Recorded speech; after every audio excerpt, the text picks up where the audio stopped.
Aujourd'hui, c'est plus de l'espoir qu'autre chose. C'est pour dire que l'Algérie continue à vivre, elle continuera à vivre malgré toutes ces difficultés qu'on rencontre au quotidien, des gens situés au quotidien. Que représente pour vous l'œuvre littéraire de Tahar Djaout et son action? Je pense que Djaout était un homme simple, majestueux dans l'écrit, que je respecte beaucoup. Je ne l'ai pas beaucoup connu, je l'ai rencontré à d'autres reprises dans mon existence, mais je pense que c'est dommage, il a été rendu à la vie très rapidement, alors qu'il aurait pu continuer à écrire, nous épanouir la culture algérienne dans son ensemble. Vous avez déjà en fait adapté des textes ou chanté des textes de lui? De Djaout? Non, malheureusement non, j'écris mes propres textes, je suis poète aussi à ma manière, voilà, donc je n'ai pas pris de texte de Djaout. Même été inspiré? Malheureusement non, peut-être que sans le savoir, parce que la conjoncture est la même pour tout le monde, vous comprenez, donc je n'ai même pas de l'inspiration, c'est quand on était embarqué dans une même galère. Le pauvre, lui, il a laissé sa peau, moi je continue encore à vivre. Et pour combien de temps?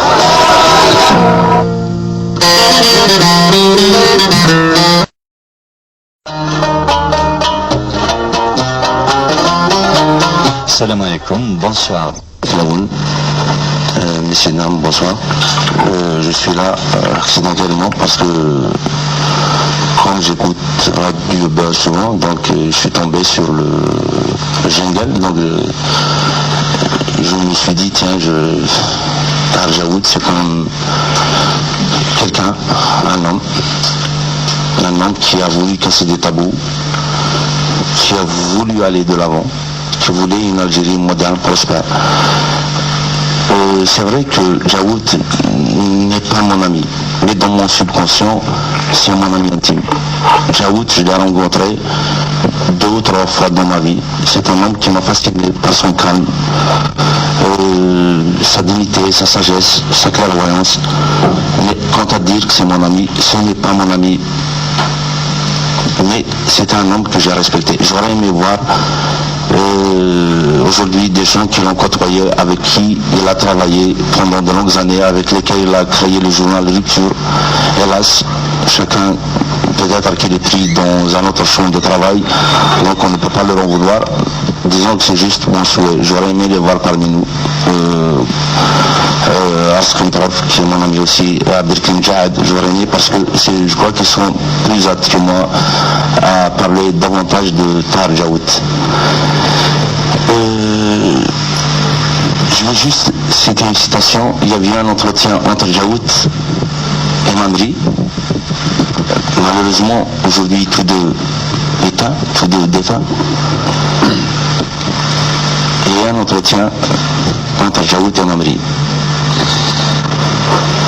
Mamri lui avait répondu par ces quelques phrases. Inès, je ne sais pas à quel moment s'achèvera le terme de ma vie, mais je suis sûr d'une chose. Mon peuple ira toujours dans le sens de sa libération. Et comme on est aujourd'hui ici présent pour parler de Djaout, il ne faut pas que ce soit de 20 mots. Djaout est mort. Il a pris le chemin qu'on va emprunter un jour, parce qu'on ne peut pas fuir notre destin. Mais il y a sa femme, ses filles, qui n'arrivent même pas à avoir de visa. Je pense que il vaut mieux s'attarder aujourd'hui sur les vivants que de parler des morts.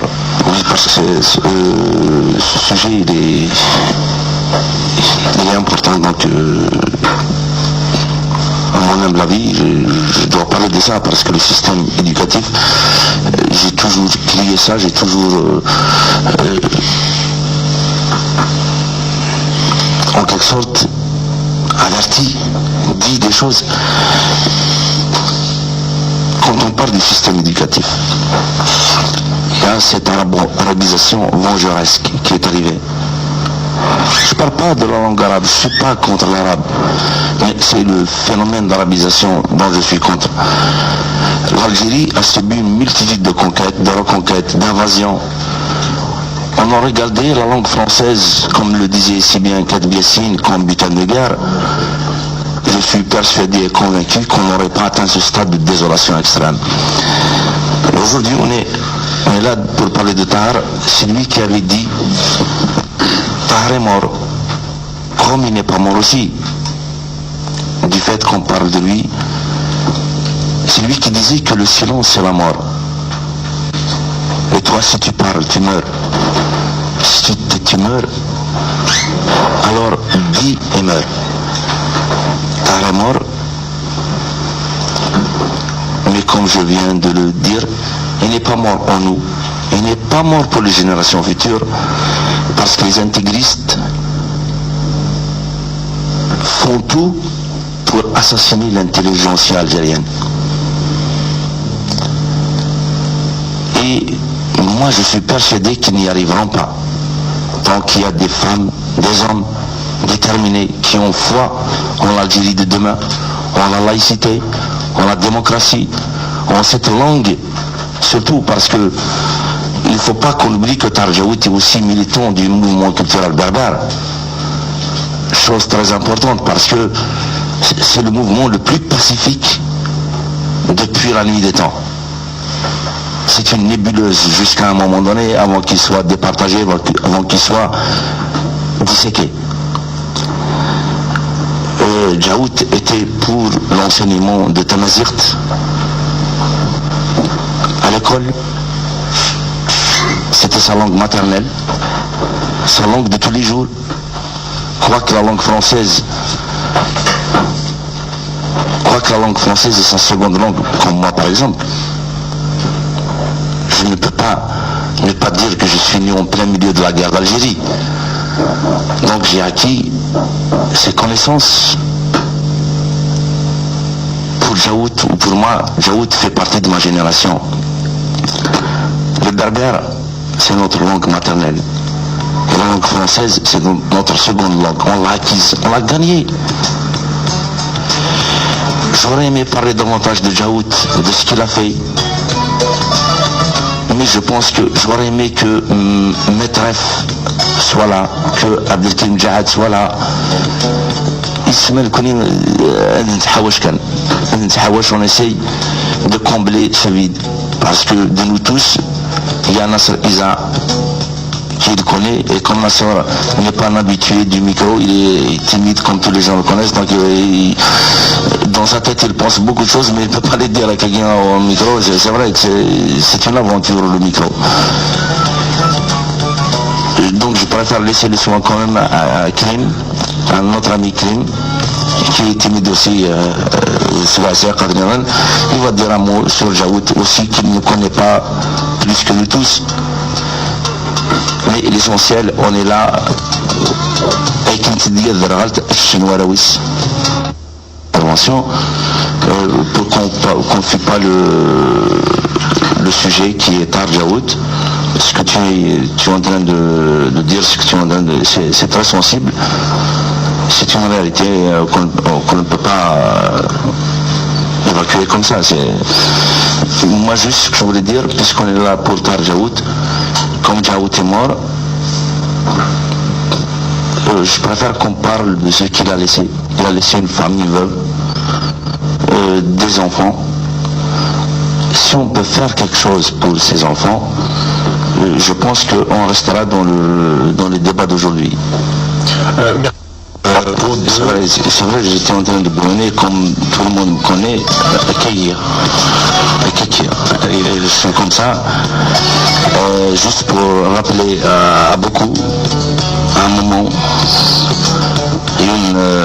je vais le dire, Youn Shematan, je vais encore dire davantage, Youn Misl al-Haram, on est quand Tahar ou Tahar, quand lui ont posé la question sur la mort de Djaout,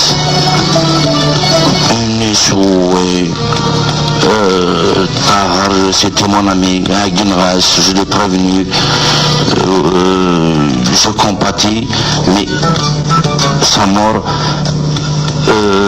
fait plus de mal peut-être à ses amis français, à la France, alors que Jaout était entièrement algérien, enraciné.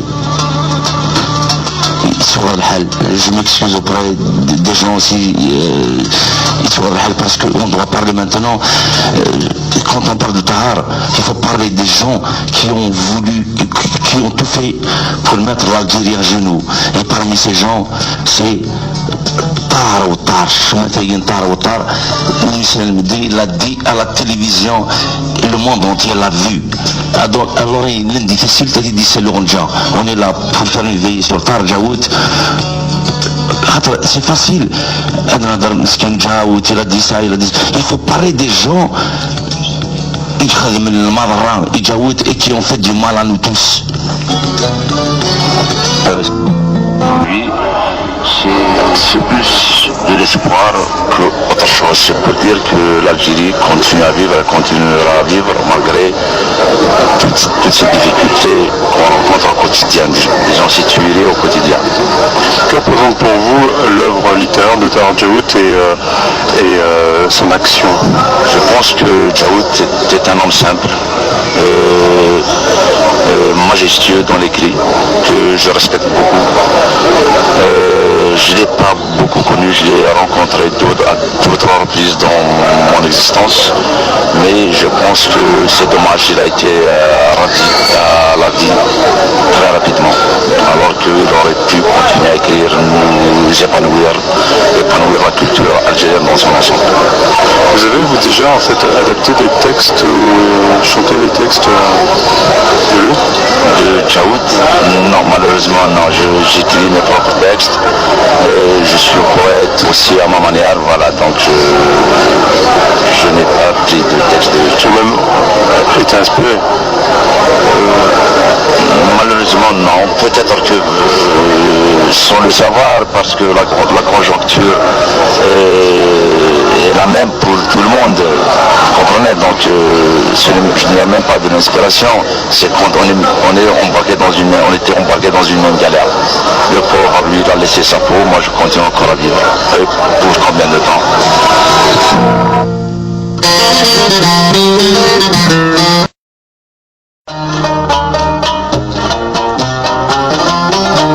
Salam alaikum, bonsoir. Messieurs, dames, bonsoir. Je suis là accidentellement parce que comme j'écoute Radio Buzz souvent, donc je suis tombé sur le jingle, donc je me suis dit tiens, Tahar Jaout, c'est comme quelqu'un, un homme qui a voulu casser des tabous, qui a voulu aller de l'avant, qui voulait une Algérie moderne, prospère. C'est vrai que Jaout n'est pas mon ami, mais dans mon subconscient, c'est mon ami intime. Jaout, je l'ai rencontré 2 ou 3 fois dans ma vie. C'est un homme qui m'a fasciné par son calme, sa dignité, sa sagesse, sa clairvoyance. Mais quant à dire que c'est mon ami, ce n'est pas mon ami. Mais c'est un homme que j'ai respecté. J'aurais aimé voir aujourd'hui des gens qui l'ont côtoyé, avec qui il a travaillé pendant de longues années, avec lesquels il a créé le journal de Rupture. Hélas, chacun peut-être qu'il est pris dans un autre champ de travail, donc on ne peut pas leur en vouloir. Disons que c'est juste mon souhait. J'aurais aimé les voir parmi nous. Askentraf, qui est mon ami aussi, à Birkin Jad, j'aurais aimé parce que je crois qu'ils sont plus aptes que moi à parler davantage de Tahar Jaout. Je vais juste citer une citation. Il y avait un entretien entre Jaout et Mamri. Malheureusement, aujourd'hui, tous deux défunts.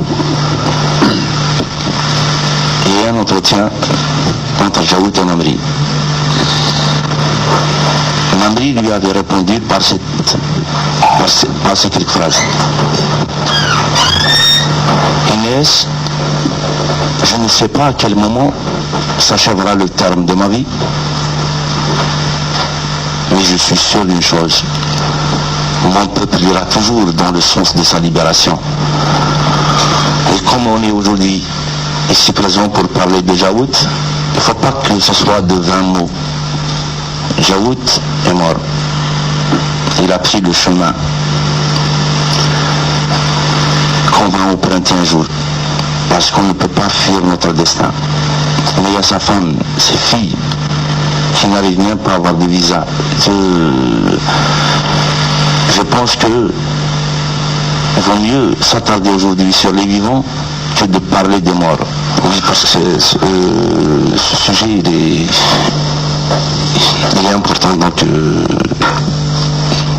à moi-même la vie, je dois parler de ça parce que le système éducatif, j'ai toujours crié ça, j'ai toujours en quelque sorte averti, dit des choses. Quand on parle du système éducatif, il y a cette arabisation vengeresque qui est arrivée. Je ne parle pas de la langue arabe, je ne suis pas contre l'arabe, mais c'est le phénomène d'arabisation dont je suis contre. L'Algérie a subi une multitude de conquêtes, de reconquêtes, d'invasions. On aurait gardé la langue française, comme le disait si bien Kadr Yassine, comme butin de guerre. Je suis persuadé et convaincu qu'on n'aurait pas atteint ce stade de désolation extrême. Aujourd'hui, on est là pour parler de Tahar. C'est lui qui avait dit Tahar est mort, comme il n'est pas mort aussi. Du fait qu'on parle de lui, c'est lui qui disait que le silence c'est la mort. Et toi, si tu parles, tu meurs. Si tu meurs, alors dis et meurs. Tahar est mort, mais comme je viens de le dire, il n'est pas mort en nous. Il n'est pas mort pour les générations futures, parce que les intégristes font tout pour assassiner l'intelligentsia algérienne. Et moi je suis persuadé qu'ils n'y arriveront pas. Tant qu'il y a des femmes, des hommes déterminés qui ont foi en l'Algérie de demain, en la laïcité, en la démocratie, en cette langue, surtout parce que il ne faut pas qu'on oublie que Tahar Jaout est aussi militant du mouvement culturel berbère. Chose très importante parce que c'est le mouvement le plus pacifique depuis la nuit des temps. C'est une nébuleuse jusqu'à un moment donné, avant qu'il soit départagé, avant qu'il soit disséqué. Jaout était pour l'enseignement de Tamazirt à l'école. C'était sa langue maternelle, sa langue de tous les jours. Quoique la langue française est sa seconde langue, comme moi par exemple. Je ne peux pas ne pas dire que je suis né en plein milieu de la guerre d'Algérie. Donc j'ai acquis ces connaissances. Pour Jaout, ou pour moi, Jaout fait partie de ma génération. Le berbère, c'est notre langue maternelle. Et la langue française, c'est notre seconde langue. On l'a acquise, on l'a gagnée. J'aurais aimé parler davantage de Jaout, de ce qu'il a fait.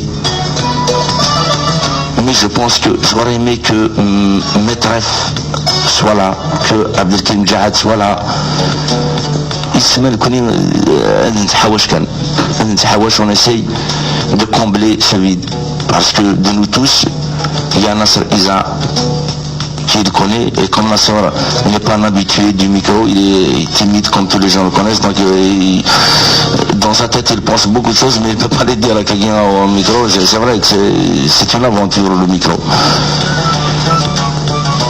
Donc je préfère laisser les soins quand même à Krim, à notre ami Krim, qui est timide aussi, il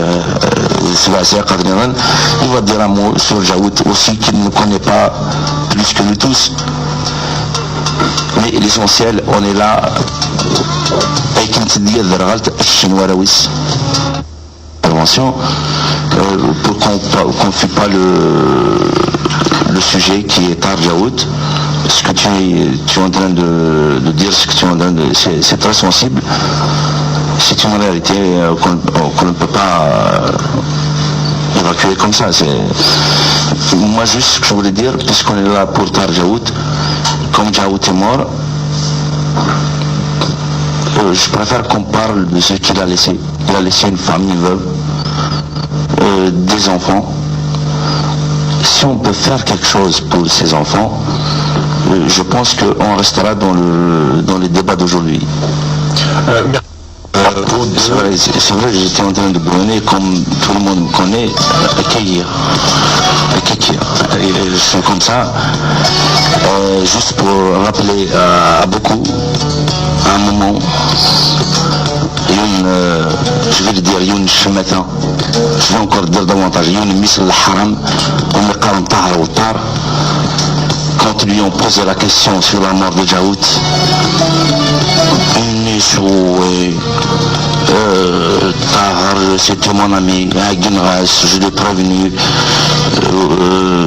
je compatis, mais sa mort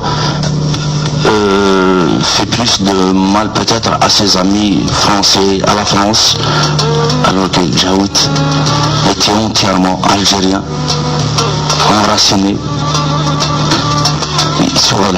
Je m'excuse auprès des gens aussi, parce qu'on doit parler maintenant. Quand on parle de Tahar, il faut parler des gens qui ont voulu, qui ont tout fait pour mettre l'Algérie à genoux. Et parmi ces gens, c'est Tahar Ouattara, il l'a dit à la télévision, le monde entier l'a vu. Alors il est difficile de dire c'est le gens. On est là pour faire une veille sur Tahar Djaout. C'est facile. Il a dit ça, il faut parler des gens et qui ont fait du mal à nous tous.